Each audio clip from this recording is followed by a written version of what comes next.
putting the endorsement on national TV, talking about how you've made plays throughout the preseason and he hopes that you make a roster spot. What does that mean to you? It means a lot. I mean, we're getting to where, I feel like, I have a lot of goals that I want to accomplish, and I think, I'm finally getting close to where I want to be.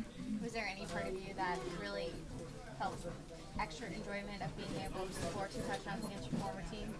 No, I mean, I felt like there was just another team out there, and I was just looking to execute. That was really my whole thing going into the game. The second touchdown catch. Was that just that kind of an improvisation, or was it just a straight just fade, or what? Yeah, it was just a straight fade. Jake threw me a good ball, and I went up and made a play. That was really it. It was nothing really too crazy about it.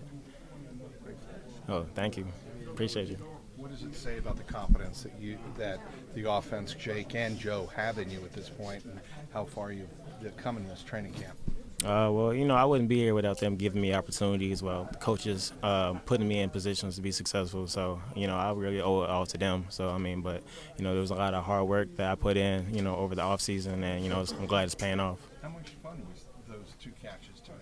Oh, in a situation like that, national TV? Yeah, it was a lot of fun for sure. Hopefully there's a lot more because I feel like for me, it's just the beginning. I want, there's a lot more that I want to get, that I have goals set. So for me, it's just the beginning for me. Do you think you did a lot for your roster spot tonight?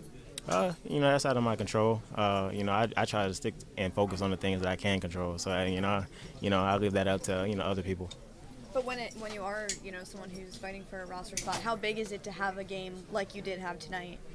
I think it's a step in the right direction. But for me, again, I try not to focus on all that or focus on what's going on behind the scenes. For me, I know I put a lot of work in the off season, and I put a lot of work into my craft, and it just really came down to me coming out here and executing. Like I'm by myself. That's really how it was.